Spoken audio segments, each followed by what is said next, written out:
Hello प्यारे बच्चों, स्वागत है आपका जूस पर। और आज हम करने जा रहे हैं भारत में राष्ट्रवाद चैप्टर के एमसीक्यूज़, जो हमारे 75 एमसीक्यूज़ हैं, जिससे कि हमने इसमें सारे चैप्टर को इसमें समेटने की कोशिश की है। और आशा है ये आपके जो है एग्ज़ाम के अंदर महत्वपूर्ण जो है अपना योगदान देंगे। तो चलिए शुरू करते हैं अपनी इस वीडियो को और करते हैं अपने ये 75 क्वेश्चंस को। तो हमारा पहला प्रश्न है, महात्मा गांधी जी दक्षिण अफ्रीका से भारत कब लौटे थे? तो इसके जो ऑप्शंस हैं वो है ए जनवरी 1913, बी जनवरी 1914, या सी जनवरी 1915, या डी जनवरी 1916। तो इसका जो राइट ऑप्शन है वो है सी जनवरी 1915 के अंदर जो है महात्मा गांधी दक्षिण अफ्रीका से भारत लौटे थे। तो चलिए चलते हैं अपने नेक्स्ट क्वेश्चन की तरफ। तो हमारा जो अगला प्रश्न है वो है नंबर 2, गांधी जी ने निम्नलिखित में से कौन सा आंदोलन चलाया? तो हमें ये बताना है कि ये जो चार ऑप्शन दे रखे हैं इनमें से कौन कौन से आंदोलन महात्मा गांधी जी ने चलाए थे। तो ए है चंपारण के बागान किसानों का आंदोलन, बी गुजरात के खेड़ा जिले के किसानों का आंदोलन, सी अहमदाबाद के सूती कपड़ा मिल के मजदूरों का आंदोलन, या उपर्युक्त सभी। तो इसके अंदर जो है हमारा जो सही ऑप्शन है डी उपर्युक्त सभी जो है इसका जो है सही जवाब है, क्योंकि महात्मा गांधी जी ने चंपारण में 1917 के अंदर जो है आंदोलन चलाया था, और वहीं खेड़ा के अंदर भी 1917 के अंदर आंदोलन चलाया था। अहमदाबाद के अंदर 1918 के अंदर उन्होंने अपना आंदोलन चलाया था। तो हमारा अगला प्रश्न है प्रश्न नंबर 3, महात्मा गांधी जी के सत्याग्रह का मूल आधार क्या था? तो सत्याग्रह का जो महात्मा गांधी का जो सिद्धांत था उसका मूल आधार क्या था? हिंसा बिल्कुल भी नहीं हो सकता, धरना बिल्कुल भी नहीं हो सकता, सी अहिंसा। इसका जो सही आंसर है वो ऑप्शन है सी। तो हमारा जो है यहाँ पर हो जाएगा ऑप्शन सी। गांधी जी का जो सत्याग्रह का मूल जो आधार था वो अहिंसा था। वो अहिंसात्मक तरीके से जो है अपने आंदोलनों को चलाना चाह रहे थे, हिंसा उन्हें बिल्कुल भी बर्दाश्त नहीं थी। तो चलिए चलते हैं अपने अगले प्रश्न की तरफ। तो हमारा अगला जो प्रश्न है प्रश्न नंबर 4, 1917 में गांधी जी ने निम्नलिखित में से किस स्थान पर दमनकारी बागान व्यवस्था के खिलाफ किसानों के लिए संघर्ष किया था? ऑप्शंस दे रखे हैं वो है ए चंपारण, बी खेड़ा, सी अहमदाबाद, और डी उपर्युक्त में से कोई नहीं। तो इसका जो सही ऑप्शन है वो ऑप्शन है ए। महात्मा गांधी ने चंपारण के अंदर जो है किसानों के लिए जो है बागान व्यवस्था जो थी उसके लिए जो है संघर्ष किया था। चलिए चलते हैं अपने अगले प्रश्न पर। तो हमारा अगला प्रश्न है प्रश्न नंबर 5, कांग्रेस का कलकत्ता अधिवेशन कब हुआ? तो कांग्रेस का जो है कलकत्ता अधिवेशन कब हुआ था ये हमें बताना है। तो कांग्रेस का जो कलकत्ता अधिवेशन था वो सीधा हम बता देते हैं। ऑप्शन नंबर जो है इसका है सी, सितंबर 1920 के अंदर जो है कांग्रेस का कलकत्ता अधिवेशन हुआ था। तो चलिए चलते हैं अपने अगले प्रश्न की तरफ। हमारा अगला जो प्रश्न है वो प्रश्न नंबर है 6, कांग्रेस का नागपुर अधिवेशन कब हुआ था? तो कांग्रेस का नागपुर अधिवेशन जो था दिसंबर 1920 के अंदर हुआ था। तो इसका जो सही ऑप्शन है वो ऑप्शन नंबर है बी, दिसंबर 1920। तो चलिए चलते हैं अपने अगले प्रश्न की तरफ। तो हमारा जो अगला प्रश्न है प्रश्न नंबर है 7, असहयोग आंदोलन कब शुरू हुआ? ए जनवरी 1921, बी जो है जनवरी 1919, या सी जनवरी 1920, या डी जो है जनवरी 1922। तो इसका जो सही जो ऑप्शन है वो ऑप्शन है ए, असहयोग आंदोलन जो है जनवरी 1921 के अंदर शुरू हुआ था। तो चलिए चलते हैं अपने अगले प्रश्न की तरफ। तो हमारा अगला प्रश्न है प्रश्न नंबर 8, 1917 में गांधी जी ने गुजरात के किस स्थान पर किसानों की मदद के लिए सत्याग्रह का आयोजन किया था? तो किसानों की मदद के लिए जो सत्याग्रह का आयोजन किया था महात्मा गांधी जी ने वो था बी, डांडी। तो इसका जो सही जो है ऑप्शन है वो है बी, डांडी के अंदर जो है महात्मा गांधी ने जो है किसानों के लिए जो है सत्याग्रह का आयोजन किया था। अब ये डांडी के अंदर हुआ क्या था कि डांडी के अंदर जो है किसानों की फसलें ख़राब हो गई थी, लेकिन अंग्रेज उनसे जो है फिर भी जो है लगान जो है वसूलने के लिए जो है दबाव बनाए हुए थे। तो लगान की माफ़ी के लिए जो है उन किसानों ने जो है महात्मा गांधी जी से जो है अनुरोध किया सत्याग्रह के लिए, और गांधी जी ने उनका साथ दिया और लगान को जो है माफ़ करवाया। तो इसका जो सही ऑप्शन है वो ऑप्शन है बी। तो चलिए चलते हैं अपने अगले प्रश्न की तरफ। तो हमारा अगला प्रश्न है प्रश्न नंबर 9, 1918 में गांधी जी ने किस स्थान पर सूती कपड़ा कारखानों के मजदूरों के बीच सत्याग्रह आंदोलन चलाया या चलाने पहुंचे? तो ए है सूरत, बी है अहमदाबाद, सी है खेड़ा, या डी है डांडी। तो इसका जो सही जो है आंसर है वो है बी, अहमदाबाद के सूती कपड़ा मिल मजदूरों के लिए महात्मा गांधी ने 1918 में जो है सत्याग्रह आंदोलन चलाया था। तो चलिए चलते हैं अपने अगले प्रश्न की तरफ। तो हमारा अगला जो प्रश्न है, प्रश्न नंबर है 10। प्रथम विश्व युद्ध के परिणाम स्वरूप निम्नलिखित में से कौन सा बदलाव हुआ? तो कौन कौन सा जो है बदलाव जो है प्रथम विश्व युद्ध के परिणाम के स्वरूप हुए थे? तो ए, रक्षा व्यय में वृद्धि हुई थी। बी, कीमतों में वृद्धि हुई थी। सी, सीमा शुल्क में वृद्धि हुई थी और आयकर शुरू किया गया था। या डी, उपर्युक्त सभी चीज़ें जो है प्रथम विश्व युद्ध के परिणाम स्वरूप हुई थी। तो इसका जो सही ऑप्शन है वो ऑप्शन है डी। ये सारी की सारी चीज़ें जो हैं प्रथम विश्व युद्ध के परिणाम स्वरूप भारत के अंदर हुई थी। चलिए चलते हैं अब अगले प्रश्न की तरफ। तो हमारा अगला जो प्रश्न है, प्रश्न नंबर है 11। रोलेट एक्ट कब पास हुआ था? तो रोलेट एक्ट कब पास हुआ था? 1919 में हुआ था, 1921 में, 1920 में या 1922 में? तो इसका जो सही जवाब है वो है ऑप्शन ए, 1919 के अंदर जो है रोलेट एक्ट जो है पास हुआ था। तो चलिए चलते हैं अपने अगले प्रश्न की तरफ। हमारा जो अगला प्रश्न है, प्रश्न नंबर है 12। बम्बई में खिलाफत समिति का गठन कब किया गया था? तो खिलाफत समिति जो अली बंधुओं ने, मोहम्मद अली और शौकत अली ने बनाई थी बम्बई के अंदर, तो वो कब बनाई थी इसके अंदर हमें ये बताना है। तो ए 1915 में, बी 1917 में, सी 1919 में या डी 1920 में? तो इसका जो सही ऑप्शन है इस सवाल का वो है ऑप्शन सी, 1919 में जो है अली बंधुओं ने, मोहम्मद अली और शौकत अली ने जो है खिलाफत समिति का गठन किया था। तो चलिए चलते हैं अपने अगले प्रश्न की तरफ। जो हमारा अगला जो प्रश्न है, प्रश्न नंबर है 13। गांधी जी के द्वारा चंपारण आंदोलन कब शुरू किया गया? तो गांधी जी के द्वारा जो है चंपारण आंदोलन कब शुरू किया गया ये हमें बताना है। तो गांधी जी के द्वारा क्या चंपारण आंदोलन 1915 में शुरू किया गया, 1916 में, 1917 में या 1918 में?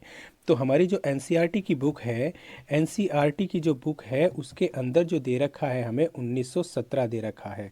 तो महात्मा गांधी जी ने, तो इसका जो उसके अनुसार जो है इसका जो है सही जो जवाब होगा वो होगा ऑप्शन नंबर सी। तो चलिए चलते हैं अगले प्रश्न की तरफ। तो हमारा जो अगला प्रश्न है वो है प्रश्न नंबर 14। खिलाफत आंदोलन का प्रारंभ कब हुआ? तो खिलाफत आंदोलन कब शुरू हुआ ये हमें बताना है। तो खिलाफत आंदोलन क्या 1918 में शुरू हुआ था? बिल्कुल नहीं। 1920 में? बिल्कुल नहीं।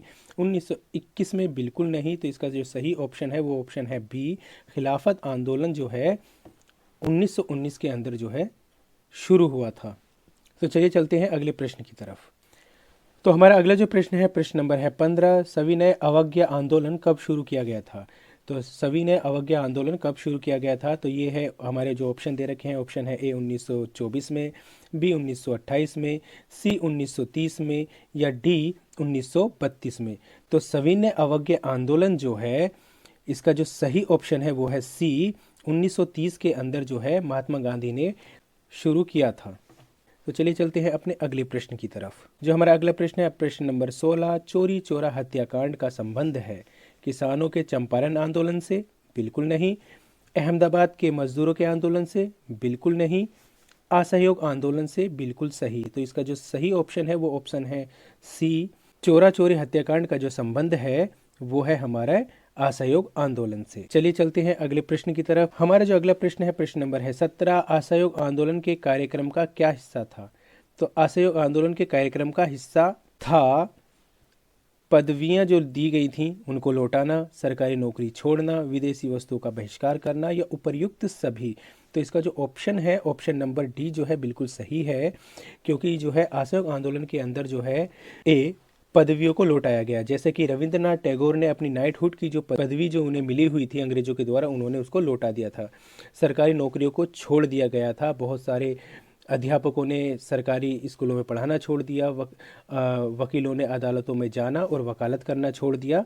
और उसी तरह से जो है विदेशी वस्तुओं का भी बहिष्कार किया गया, विदेशी सामानों की होली जलाई गई। तो इसका जो सही ऑप्शन है ऑप्शन है डी, उपर्युक्त सभी। तो चलिए चलते हैं अपने अगले प्रश्न की तरफ। तो हमारा जो अगला प्रश्न है, प्रश्न नंबर है 18। कौन गिरमिटिया मजदूर रहा था? तो हमें बताना है इनमें से कौन जो है गिरमिटिया मजदूर रहा था। तो इसका जो ऑप्शंस है वो है ए, बाबा रामचंद, बी, महात्मा गांधी, सी, सुभाष चंद्र बोस या डी लोकमान्य तिलक। तो इसका जो सही आंसर है वो है ए बाबा रामचंद। बाबा रामचंद जो है फिजी के अंदर जो है गिरमिटिया मजदूर रहे थे। तो चलिए चलते हैं अपने अगले प्रश्न की तरफ। तो हमारा जो अगला प्रश्न है प्रश्न नंबर है 19, लॉर्ड इरविन ने भारत के लिए डोमिनियन स्टेट का ऐलान कब किया। तो कब जो है भारत के लिए लॉर्ड इरविन ने जो है डोमिनियन स्टेट का ऐलान किया था। तो इसके अंदर जो ऑप्शंस दे रखे हैं वो दे रखे हैं ए 1826, बी 1928, सी 1929 या डी 1932। तो इसका जो सही आंसर है वो है सी, लॉर्ड इरविन ने डोमिनियन स्टेट का जो ऐलान किया था वो 1929 में किया था। तो चलिए चलते हैं अगले प्रश्न की तरफ। हमारा जो अगला प्रश्न है वो प्रश्न है 20, लाहौर अधिवेशन में पूर्ण स्वराज के लिए संघर्ष की शपथ और स्वतंत्रता दिवस के रूप में मनाने के लिए निम्नलिखित में से कौन सा दिन निश्चित किया गया।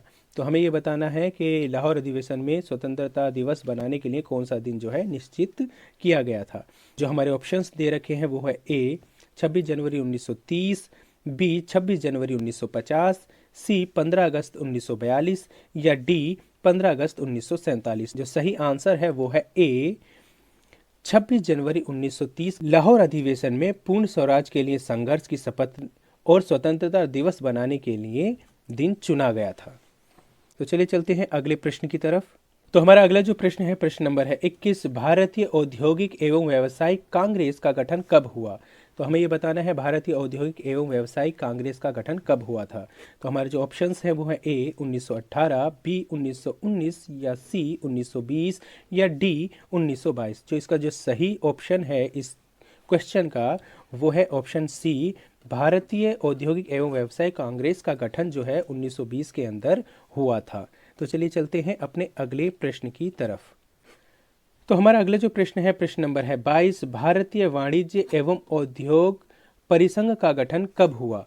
तो हमें बताना है भारतीय वाणिज्य एवं उद्योग परिसंघ का गठन कब हुआ था। तो इसके अंदर जो ऑप्शंस दे रखे हैं हमारे ए 1920, बी 1925, सी 1927 या डी 1932। तो इसका जो सही ऑप्शन है वो है ऑप्शन नंबर सी, भारतीय वाणिज्य एवं उद्योग परिसंघ का गठन 1927 के अंदर हुआ था। तो चलिए चलते हैं अपने अगले प्रश्न की तरफ। तो हमारा अगला जो प्रश्न है प्रश्न नंबर है 23, हिंद स्वराज पुस्तक के लेखक कौन है। तो इसके अंदर जो ऑप्शंस दे रखे हैं हमारे ए महात्मा गांधी, बी जवाहरलाल नेहरू, सी मोतीलाल नेहरू या डी भीमराव अंबेडकर। तो सॉरी इसके अंदर अंबेडकर मिट गया है। तो इसका जो सही आंसर है वो है ए महात्मा गांधी। महात्मा गांधी ने 1909 के अंदर जो है हिंद स्वराज पुस्तक की जो रचना की थी वो गुजराती भाषा के अंदर की थी। और ये जो है अपनी जो है उन्होंने जो है समुद्री यात्रा है इंग्लैंड से अफ्रीका जाते समय जो है की थी। चलते हैं अगले प्रश्न की तरफ। हमारा अगला जो प्रश्न है वो है प्रश्न नंबर 24, इनलैंड एमिग्रेशन एक्ट कब पारित हुआ। तो इसके अंदर जो ऑप्शन दे रखे हैं ए 1858 में, बी 1859 में, सी 1860 में या डी 1857 में। तो इनलैंड इमिग्रेशन एक्ट जो है हमारा इसका जो सही ऑप्शन है वो है ऑप्शन बी 1859 के अंदर जो है इसको पारित किया गया था। चलिए चलते हैं अगले प्रश्न की तरफ। तो हमारा अगला प्रश्न है प्रश्न नंबर 25, दलित वर्ग एसोसिएशन की स्थापना किसने की। तो इसमें जो ऑप्शंस दे रखे हैं वो दे रखे हैं ए महात्मा गांधी, बी अंबेडकर, सी दादा भाई नौरोजी या डी जयप्रकाश नारायण। तो इसका जो सही ऑप्शन है वो ऑप्शन है बी, डॉक्टर भीमराव अंबेडकर ने जो है दलित वर्ग एसोसिएशन की जो है स्थापना की थी। तो चलिए चलते हैं अपने अगले प्रश्न की तरफ। तो हमारा अगला जो प्रश्न है वो प्रश्न नंबर है 26, 29 दिसंबर 1929 को किस अधिवेशन में पूर्ण स्वराज का प्रस्ताव स्वीकार किया गया था। तो हमें ये बताना है कि किस अधिवेशन के अंदर जो है पूर्ण स्वराज का जो प्रस्ताव था उसको स्वीकार किया गया था। तो इसके अंदर है हमारे जो ऑप्शन दे रखे हैं वो है ए नागपुर, बी कानपुर या सी लाहौर या डी दिल्ली या दिल्ली। तो हमारे जो इसके अंदर जो सही ऑप्शन है वो ऑप्शन है सी, लाहौर अधिवेशन के अंदर जो है पूर्ण स्वराज का जो प्रस्ताव है वो स्वीकार किया गया था। तो चलिए चलते हैं अगले प्रश्न की तरफ। तो हमारा अगला प्रश्न है प्रश्न नंबर 27। 26 जनवरी 1930 को किसने लाहौर में रावी नदी के तट पर तिरंगा फहराया था? तो ये हमें बताना है किसने रावी नदी के तट पर तिरंगा झंडा जो है हमारा फहराया था 26 जनवरी 1930 के अंदर। तो इसके अंदर जो ऑप्शंस दे रखे हैं वो है ए जवाहरलाल नेहरू, बी महात्मा गांधी, सी सुभाष चंद्र बोस या डी मोतीलाल नेहरू। तो इसका जो सही ऑप्शन है, जो सही आंसर है वो है ए पंडित जवाहरलाल नेहरू ने जो है लाहौर में रावी नदी के तट पर तिरंगा फहराया था। तो चलिए चलते हैं अगले प्रश्न की तरफ। हमारा अगला प्रश्न है प्रश्न नंबर 28। नमक यात्रा शुरू हुई। तो हमारी जो नमक यात्रा थी जो महात्मा गांधी ने जो है की थी वो कब शुरू हुई थी? तो इसके अंदर जो ऑप्शन दे रखे हैं वो ए 12 मार्च 1930, बी 6 अप्रैल 1930, सी 27 अप्रैल 1930 या डी 12 मई 1930। तो इसका जो सही सवाल है, जो सही ऑप्शन है वो है ए 12 मार्च 1930 को जो है महात्मा गांधी ने जो है नमक यात्रा शुरू की थी। तो चलिए चलते हैं अगले प्रश्न की तरफ। तो हमारा अगला जो प्रश्न है वो है प्रश्न नंबर 29। दांडी यात्रा में गांधी जी के साथ कितने सहयोगी गए? कितने वॉलंटियर्स जो हैं महात्मा गांधी जी के साथ दांडी यात्रा में गए थे? तो हमारे जो ऑप्शंस दे रखे हैं वो ए दे रखे हैं 60, बी दे रखे हैं 70, सी दे रखे हैं 78 और डी दे रखे हैं 80। तो हमारे जो है इसका जो सही जो ऑप्शन है वो ऑप्शन है सी 78 जो है वॉलंटियर्स के साथ, सहयोगियों के साथ महात्मा गांधी जी ने दांडी यात्रा शुरू की थी। तो चलिए चलते हैं अगले प्रश्न की तरफ। तो हमारा अगला जो प्रश्न है प्रश्न नंबर है 30। दूसरा गोलमेज सम्मेलन कब हुआ? तो इसके जो ऑप्शंस दे रखे हैं वो ए दिसंबर 1931, बी मार्च 1928, सी अक्टूबर 1930 या डी जून 1929। तो इसका जो सही ऑप्शन है, सही जो आंसर है वो है ऑप्शन नंबर ए दिसंबर 1931 के अंदर जो है दूसरा गोलमेज सम्मेलन हुआ था। चलिए चलते हैं अपने अगले प्रश्न की तरफ। हमारा जो अगला प्रश्न है प्रश्न नंबर है 31। गांधी जी के द्वारा असहयोग आंदोलन को निम्नलिखित में से किस घटना के कारण रोक दिया गया था? तो ऐसी कौन सी घटना थी जिसके कारण महात्मा गांधी ने अपना असहयोग आंदोलन वापस ले लिया था? ए जलियांवाला बाग हत्याकांड, बी चोरी चौरा कांड, सी कलकत्ता घटना के कारण या डी इनमें से कोई नहीं। तो इसका जो सही ऑप्शन है वो है ऑप्शन नंबर बी 5 फरवरी 1922 के अंदर जो है महात्मा गांधी ने अपना असहयोग आंदोलन चोरी चौरा कांड के कारण वापस ले लिया था। चलिए चलते हैं अपने अगले प्रश्न की तरफ। जो हमारा अगला प्रश्न है प्रश्न नंबर है 32। डिस्कवरी ऑफ इंडिया के लेखक निम्नलिखित में से कौन है? तो कौन है डिस्कवरी ऑफ इंडिया के लेखक, ये हमें बताना है। तो हमारे ऑप्शंस हैं ए महात्मा गांधी, बी इंदिरा गांधी, सी पंडित जवाहरलाल नेहरू या सी लाल बहादुर शास्त्री। तो इसका जो सही आंसर है वो है सी डिस्कवरी ऑफ इंडिया के जो लेखक हैं वो पंडित जवाहरलाल नेहरू हैं। चलिए चलते हैं अगले प्रश्न की तरफ। जो हमारा अगला प्रश्न है प्रश्न नंबर है 33। पूर्ण स्वतंत्रता का प्रस्ताव कांग्रेस द्वारा किस अधिवेशन में पारित किया गया? तो हमारे जो ऑप्शंस हैं वो है ए नागपुर, बी कलकत्ता, सी बम्बई या डी लाहौर। तो इसका जो सही ऑप्शन है वो है डी लाहौर के अंदर पूर्ण स्वतंत्रता का प्रस्ताव कांग्रेस द्वारा पारित किया गया था। चलिए चलते हैं अपने अगले प्रश्न की तरफ। तो हमारा जो अगला प्रश्न है वो प्रश्न नंबर है 34। प्रांतीय एवं केंद्रीय विधायी परिषदों में अनुसूचित जातियों के आरक्षण संबंधी पूना समझौता कब हुआ? तो हमारे जो ऑप्शंस हैं वो है ए 1930, बी 1932, सी 1936 या डी 1938। तो इसका जो सही ऑप्शन है वो है ऑप्शन नंबर बी 1932 के अंदर जो है अनुसूचित जातियों के आरक्षण के लिए पूना समझौता हुआ था। चलिए चलते हैं अगले प्रश्न की तरफ। हमारा जो अगला प्रश्न है वो है प्रश्न नंबर 35। गांधी जी के राजनीतिक गुरु कौन थे? तो गांधी जी के राजनीतिक गुरु कौन थे तो ये हमें इसमें बताना है। तो ए शहीद भगत सिंह, बी लाला लाजपत राय, सी सुभाष चंद्र बोस या डी गोपाल कृष्ण गोखले। इसका जो सही जवाब है वो है हमारा डी महात्मा गांधी जी के राजनीतिक गुरु जो थे गोपाल कृष्ण गोखले थे। तो चलिए चलते हैं अगले प्रश्न की तरफ। तो हमारा अगला जो प्रश्न है वो प्रश्न नंबर है 36। स्वतंत्रता मेरा जन्म सिद्ध अधिकार है यह किसने कहा? ए महात्मा गांधी, बी लाला लाजपत राय, सी लोकमान्य तिलक या डी विपिन चंद्र पाल। तो इसका जो सही जवाब है वो है सी, लोकमान्य बाल गंगाधर तिलक जी ने जो है कहा था स्वतंत्रता मेरा जन्म सिद्ध अधिकार है। चलिए चलते हैं अगले प्रश्न की तरफ। तो हमारा अगला जो प्रश्न है प्रश्न नंबर है 37। ये दोबारा से एक तरह से रिपीट सा ही मानिए, इसको थोड़ा सा चेंज करके आ गया है। स्वतंत्रता दिवस के रूप में मनाने के लिए निम्नलिखित में से कौन सा दिन निश्चित किया गया। तो इसका जो सही सवाल है वो है ए, 26 जनवरी 1930 को जो है स्वतंत्रता दिवस के रूप में मनाने के लिए दिन निश्चित किया गया था। चलिए आगे चलते हैं अगले प्रश्न की तरफ। तो हमारा अगला जो प्रश्न है प्रश्न नंबर है 38। गांधी जी ने सविनय अवज्ञा आंदोलन कब वापस लिया। तो 1930 में, ए, बी 1931 में, सी 1933 में या डी 1935 में। तो इसका जो सही ऑप्शन है ऑप्शन बी, 1931 में महात्मा गांधी ने सविनय अवज्ञा आंदोलन को जो है वापस ले लिया था। चलिए चलते हैं अगले प्रश्न की तरफ। तो हमारा जो अगला प्रश्न है वो प्रश्न नंबर है 39। साइमन कमीशन कब भारत आया था। तो साइमन कमीशन भारत कब आया था। 1924 में आया था, 1926 में, 1928 में या 1929 में। तो इसका जो सही आंसर है वो है ऑप्शन सी, 1928 के अंदर भारत में जो है साइमन कमीशन आया था। और इस कमीशन की सबसे जो है ख़ास बात ये थी कि इसमें एक भी भारतीय नहीं था, इसीलिए भारतीय लोगों ने इसका जो है जमकर विरोध किया, साइमन कमीशन वापस जाओ के नारे लगाए। तो चलिए आगे चलते हैं अपने अगले प्रश्न की तरफ। हमारा जो अगला प्रश्न है प्रश्न नंबर है 40। मोहम्मद अली और शौकत अली ने निम्नलिखित में से कौन सा आंदोलन शुरू किया था। तो मोहम्मद अली और शौकत अली ने जो है कौन सा आंदोलन शुरू किया था ये हमें बताना है। तो ए, भारत छोड़ो आंदोलन, बी, चंपारण आंदोलन, सी, असहयोग आंदोलन या डी, खिलाफत आंदोलन। तो इसका जो सही जवाब है ये शायद आपको पता भी होगा क्योंकि हमने कई बार ऊपर भी चर्चा कर ली है। ऑप्शन डी, खिलाफत आंदोलन जो है मोहम्मद अली और शौकत अली ने जो है शुरू किया था। तो चलिए चलते हैं अपने अगले प्रश्न की तरफ। हमारा जो अगला प्रश्न है प्रश्न नंबर है 41। गांधी जी के स्वतंत्रता के झंडे में रखे चरखे के प्रतीक का क्या अर्थ था।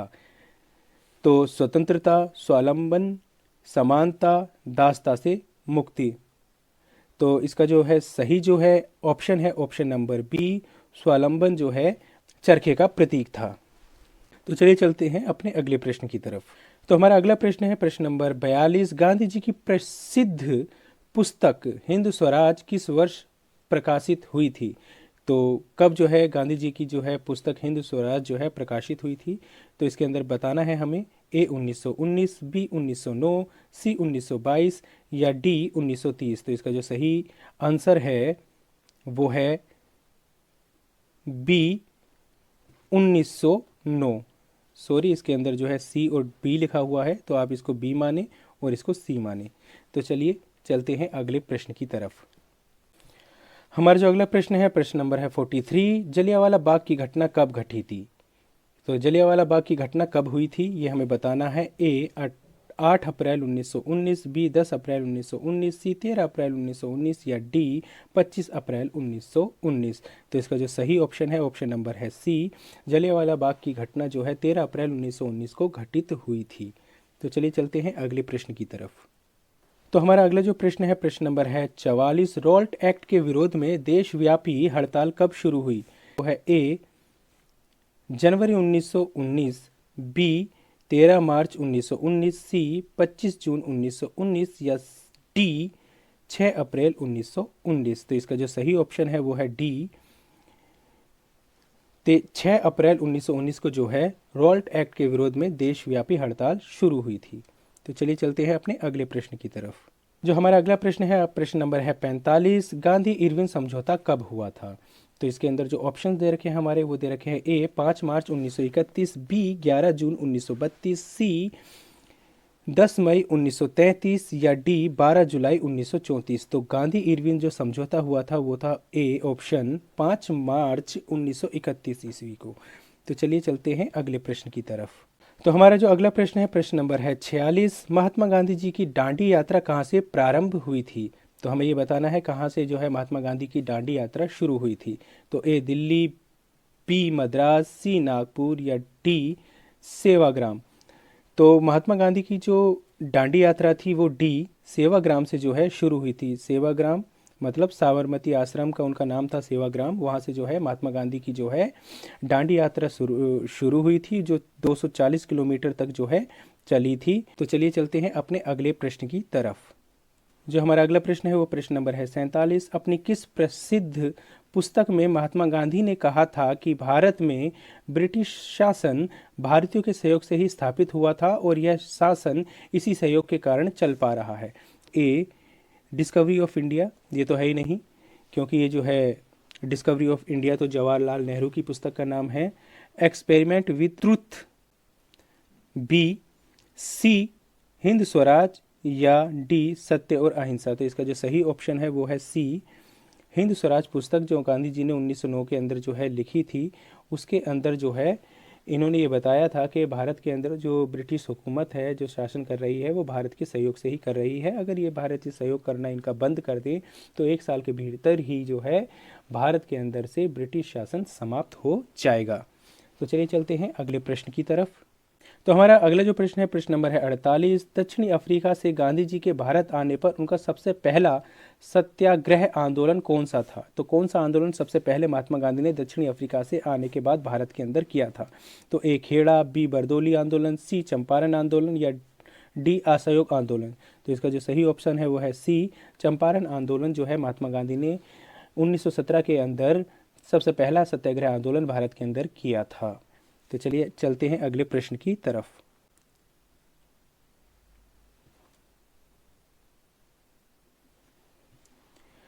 तो हमारा अगला जो प्रश्न है प्रश्न नंबर है 49। किस एक्ट के तहत बगान में काम करने वाले मजदूरों को बिना इजाजत के बगान से बाहर जाने की छूट नहीं होती थी? तो वो कौन सा एक्ट था जिसके द्वारा जो है बगान के अंदर जो काम करने वाले जो मजदूर है उनको बाहर जाने की इजाज़त नहीं थी, परमिशन नहीं थी?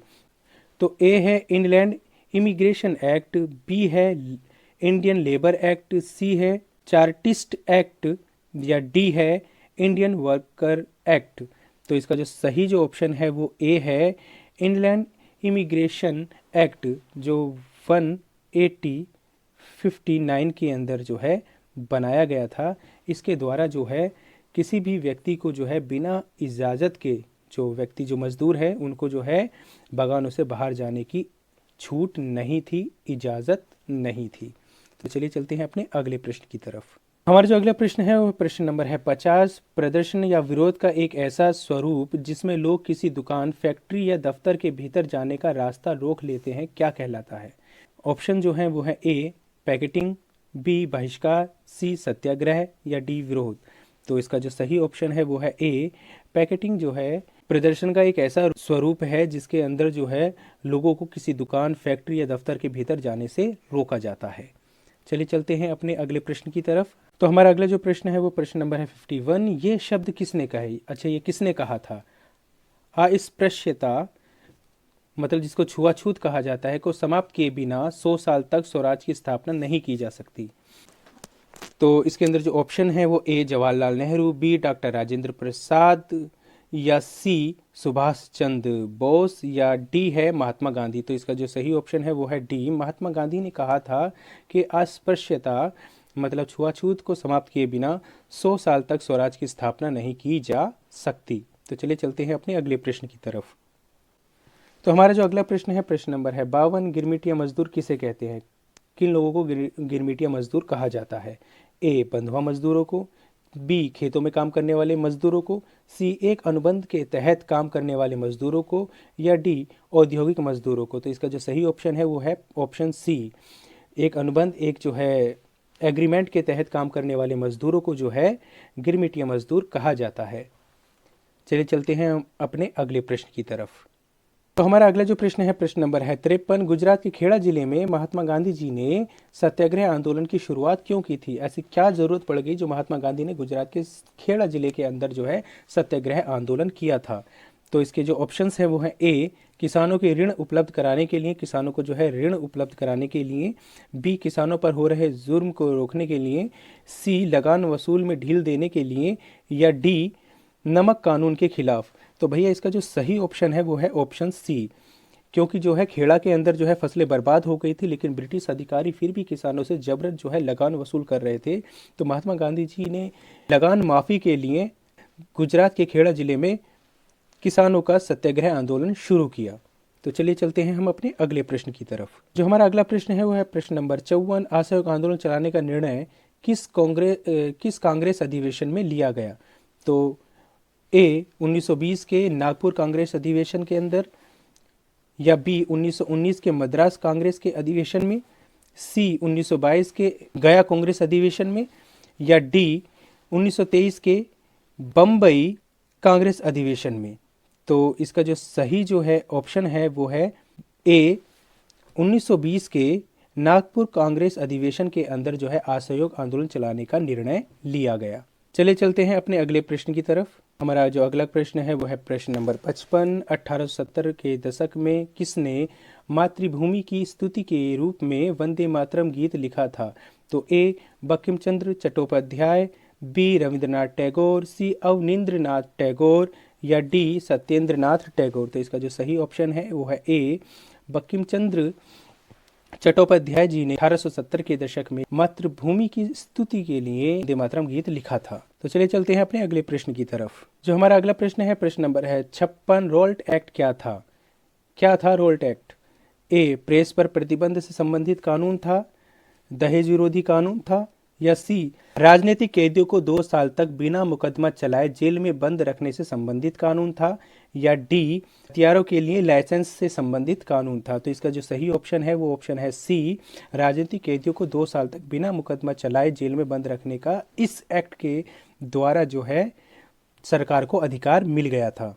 इसीलिए भारतीयों ने इसका जो है जमकर विरोध किया था। तो चलिए चलते हैं अपने अगले प्रश्न की तरफ। तो हमारा अगला जो प्रश्न है प्रश्न नंबर है 57। भारत छोड़ो आंदोलन कब शुरू हुआ था? तो इसके अंदर जो ऑप्शंस हैं वो है हमारे ए जून 1942, बी जुलाई 1942, सी अगस्त 1942, या डी सितंबर 1942। तो इसका जो सही है वो है ऑप्शन नंबर सी अगस्त 1942 के अंदर भारत छोड़ो आंदोलन शुरू हुआ था। तो चलिए चलते हैं अपने अगले प्रश्न की तरफ। हमारा जो अगला प्रश्न है वो प्रश्न है 58। साइमन कमीशन की स्थापना कब हुई थी? तो साइमन कमीशन की स्थापना कब हुई थी? तो मैंने पहले ही बताया, टोरी सरकार ने, ब्रिटेन की ने सर जॉन साइमन के नेतृत्व में जो है साइमन कमीशन की स्थापना की थी। तो ये कब की थी? तो इसके अंदर जो ऑप्शंस हैं वो है ए 1925, बी 1926, सी 1927, या डी 1928। तो इसका जो सही ऑप्शन है वो है डी 1928 के अंदर साइमन कमीशन की स्थापना ब्रिटेन की टोरी सरकार ने सर जॉन साइमन के नेतृत्व में की थी। चलिए चलते हैं अगले प्रश्न की तरफ। हमारा जो अगला प्रश्न है वो है प्रश्न नंबर 59। 1927 में कांग्रेस और मुस्लिम लीग में किस बात को लेकर मतभेद थे? तो वो कौन सी बातें थीं जिनको लेकर कांग्रेस और मुस्लिम लीग के बीच में जो है मनमुटाव था, मतभेद थे? तो इसके अंदर जो ऑप्शंस दे रखे हैं वो है ए अलग निर्वाचन क्षेत्र को लेकर, बी सविनय अवज्ञा आंदोलन को चलाने को लेकर, सी भावी विधानसभाओं में प्रतिनिधित्व को लेकर, या डी पूर्ण स्वराज की मांग को लेकर। तो इसका जो सही ऑप्शन है वो है सी भावी विधानसभाओं में प्रतिनिधित्व को लेकर जो है कांग्रेस और मुस्लिम लीग के बीच में मनमुटाव था, मतभेद थे। तो चलिए चलते हैं अगले प्रश्न की तरफ। हमारा प्रश्न जो अगला है प्रश्न है 60। पूना पैक्ट क्या था? तो क्या था पूना पैक्ट? क्या था पूना समझौता? के जो ऑप्शंस हैं वो हैं ए मौलाना आज़ाद और अंग्रेजों के बीच समझौता, बी जवाहरलाल नेहरू और अंग्रेजों के बीच समझौता, सी कांग्रेस और मुस्लिम लीग के बीच समझौता, या डी गांधी जी और बाबा भीमराव अंबेडकर के बीच समझौता। तो इसके अंदर जो है हमारा जो सही ऑप्शन है वो है डी गांधी जी और बाबा भीमराव अंबेडकर के बीच में जो समझौता हुआ था उसको पूना पैक्ट के नाम से जाना जाता है। तो चलिए चलते हैं अगले प्रश्न की तरफ। हमारा जो अगला प्रश्न है वो है प्रश्न 61। भारत में साइमन कमीशन का विरोध क्यों हुआ? इसके अंदर जो ऑप्शंस दे रखे हैं वो है ए इस कमीशन में एक भी भारतीय सदस्य नहीं था, बी साइमन कमीशन भारत में भूमि लगान को बढ़ाना चाहती थी, सी यह कमीशन भारत में नई शिक्षा नीति लागू करना चाहती थी, या डी साइमन कमीशन की नीतियां भारत विरोधी थीं। तो इसका जो सही ऑप्शन है वो है ए साइमन कमीशन के अंदर एक भी भारतीय सदस्य नहीं था। साइमन कमीशन के अंदर एक भी भारतीय सदस्य नहीं था, इसलिए भारतीय लोगों ने साइमन कमीशन का विरोध किया और इस विरोध के लिए जो है उन्होंने साइमन कमीशन वापस जाओ के नारे जमकर लगाए। तो चलिए चलते हैं अगले प्रश्न की तरफ। तो हमारा अगला प्रश्न है प्रश्न नंबर 62, चोरी चोरा में हिंसात्मक घटना कब हुई? तो जैसे कि मैंने ऊपर ही आपको बता दिया था, फिर भी मैं देख लेते हैं इस क्वेश्चन को। ए 5 फरवरी 1922, बी 8 नवंबर 1924, सी 10 फरवरी 1927 या डी 9 अप्रैल 1930। तो इसका जो सही ऑप्शन है शायद आपको बता भी दिया होगा कि ए है 5 फरवरी 1922 के अंदर जो है चोरी चोरा हत्याकांड या हिंसात्मक घटना हुई थी। तो चलिए आगे बढ़ते हैं। तो हमारा अगला प्रश्न है 63, गोडेन विद्रोह का संबंध किस राज्य से है? तो किस राज्य के अंदर जो है गोडेन विद्रोह हुआ था? तो ए आंध्र प्रदेश, बी गुजरात, सी महाराष्ट्र या डी उड़ीसा। तो इसका जो सही जो ऑप्शन है वो है ए आंध्र प्रदेश के अंदर जो है गोडेन विद्रोह हुआ था। तो चलिए चलते हैं हम अपने अगले प्रश्न की तरफ। हमारा अगला प्रश्न है प्रश्न नंबर है 64, गोडेन विद्रोह का नेतृत्व किसने किया था? तो ऑप्शंस हैं ए अल्लूरी सीताराम राजू, बी बाबा रामचंद्र, सी महात्मा गांधी या डी जवाहरलाल नेहरू। तो इसका जो सही ऑप्शन है वो है ए अल्लूरी सीताराम राजू ने जो है गोडेन विद्रोह का नेतृत्व किया था। चलिए चलते हैं अगले प्रश्न की तरफ। हमारा अगला जो प्रश्न है प्रश्न नंबर है 65, अवध किसान सभा का नेतृत्व किसने किया? तो अवध किसान सभा का जो है नेतृत्व जो है किसने किया था? ए महात्मा गांधी, बी जवाहरलाल नेहरू, सी बाबा रामचंद्र या डी अल्लूरी सीताराम राजू। तो इसका जो सही आंसर है वो है सी बाबा रामचंद्र ने जो है अवध किसान सभा का नेतृत्व किया था। तो चलिए चलते हैं अगले प्रश्न की तरफ। तो हमारा अगला प्रश्न है प्रश्न नंबर 66, 1919 में खिलाफत समिति का गठन कहाँ पर किया गया था? तो ए मुंबई या पहले बम्बई कहा जाता था इसको, बी लाहौर, सी दिल्ली या डी कोलकाता जिसको पहले कलकत्ता कहा जाता था। तो इसका जो सही ऑप्शन है वो है ऑप्शन ए बम्बई में या मुंबई के अंदर जो है 1919 में जो है खिलाफत समिति का गठन किया गया था। तो चलिए चलते हैं अगले प्रश्न की तरफ। जो हमारा अगला प्रश्न है वो प्रश्न है 67, 1 जनवरी 1923 को स्वराज पार्टी का गठन कांग्रेस के भीतर ही किसने किया था? तो कांग्रेस के भीतर ही किसने स्वराज पार्टी का 1 जनवरी 1923 को गठन किया था ये हमें बताना है। तो इसके अंदर जो ऑप्शंस दे रखे हैं वो है ए महात्मा गांधी, बी जवाहरलाल नेहरू, सी गोपाल कृष्ण गोखले या सी देशबंधु चित्तरंजन दास। तो इसका जो सही ऑप्शन है वो है ऑप्शन डी देशबंधु चित्तरंजन दास जी और मोतीलाल नेहरू। ये तो हैं और मोतीलाल नेहरू, मोतीलाल नेहरू जी ने 1 जनवरी 1923 को स्वराज पार्टी का गठन जो है कांग्रेस के भीतर ही किया था। तो चलिए चलते हैं अगले प्रश्न की तरफ। हमारा जो अगला प्रश्न है वो है 68, किसने यह दावा किया कि उसके पास बहुत सारी विशेष शक्तियां हैं, वह सटीक अनुमान लगा सकता है, लोगों को स्वस्थ कर सकता है और गोलियां भी उसे नहीं मार सकती? तो ऐसे कौन थे जिन्होंने ऐसा इतने सारे दावे किए थे कि गोलियां भी उनको नहीं मार सकती, लोगों को वो स्वस्थ कर सकते हैं, वह सटीक अनुमान लगा सकते हैं? तो ऐसे कौन थे? तो हमारे जो ऑप्शन है ए अल्लूरी सीताराम राजू, बी मोतीलाल नेहरू, सी बाबा रामचंद्र या डी सी आर दास। तो इसका जो सही ऑप्शन है ए अल्लूरी सीताराम राजू, जिनको 1924 के अंदर अंग्रेजों ने फांसी दे दी थी क्योंकि ये जो है उग्र गोरिल्ला युद्ध जो है आंध्र प्रदेश के अंदर जो है कर रहे थे। तो इनका ये दावा था कि कोई भी गोली नहीं मार सकती, ये जो है लोगों को सही कर सकते हैं, स्वस्थ कर सकते हैं और इनके पास बहुत सारी जो है अदृश्य शक्तियां हैं। तो चलिए चलते हैं अगले प्रश्न की तरफ। तो हमारा जो अगला प्रश्न है वो है 69, भारत माता की विख्यात छवि को चित्रित किया था। तो किसने जो है भारत माता की जो है पहली जो है छवि बनाई थी? तो ए अवनींद्रनाथ टैगोर, बी बंकिम चंद्र चट्टोपाध्याय, सी रविंद्रनाथ टैगोर या डी जो है महात्मा गांधी। तो इसका जो सही है आंसर है वो है ए अवनींद्रनाथ टैगोर जी ने जो है भारत माता की ख्यात छवि को बनाया था। तो चलिए चलते हैं अगले प्रश्न की तरफ। तो चलिए चलते हैं अपने अगले प्रश्न की तरफ। हमारा जो अगला प्रश्न है वो है प्रश्न नंबर 70, किसने मद्रास में द फोकलॉर्स ऑफ